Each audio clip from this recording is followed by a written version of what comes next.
Good morning madam. મારી એક હેલ્પની જરૂર છે, તમે કરશો? શેની હેલ્પ? મને પહેલાં એવું હતું કે વ્યાજના પૈસા લેવા એ સારા પડશે બેંકમાંથી લોન લેવા કરતાં, એ મને સસ્તી પડશે મને એવું હતું. પણ છેલ્લા ઘણા ટાઈમથી હું વ્યાજનું વ્યાજ જ ભર્યા કરું છું અને મુદ્દલ રકમ એની જ રહી છે. સમજો કે 5 વર્ષની અંદર મેં મુદ્દલ રકમ જેટલું વ્યાજ ભરી દીધું છે, પણ મેઇન રકમ છે ને એની એ જ છે. તો આના માટે મારે શું કરવું? ઘણા બધા લોકો આવું જ કરતા હોય છે કે એ લોકોને એવું હશે કે બેંકના ધક્કા ખાવાના, મારે બધા ડોક્યુમેન્ટ્સ રેડી કરવાના, એના કરતાં તો બહાર હું મારા ફ્રેન્ડ પાસે 1 કે 2% વ્યાજે લઈ લઉં તો એ મારા માટે વધારે ઇઝી રહેશે. હું તમને એક એક્ઝામ્પલથી સમજાવું છું. આવો જોઈએ.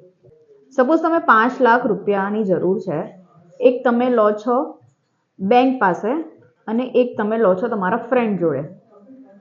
આ પૈસા છે તમારા ફ્રેન્ડ જોડે 2% વ્યાજના, અને બેંકના એક આપણે નોર્મલ રેટ ઓફ ઇન્ટરેસ્ટ આપણે ગણીએ તો 18,500નો તમને EMI આવે, અને એ બી 36 મહિના માટે.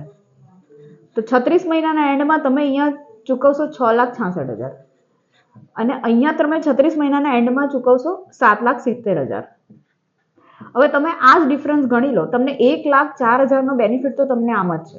પ્લસ અહીંયા તમારું 3 વર્ષમાં મુદ્દલ વ્યાજ બધું પતી જશે. ને અહીંયા તો તમારે એમ કે ઇન્ટરેસ્ટ પે કરો તો તમારી મુદ્દલ તો અહીંયા ઊભી ને ઊભી જ રહી છે. હા, તમારી વાત સાચી, પણ હવે મારે શું કરવું?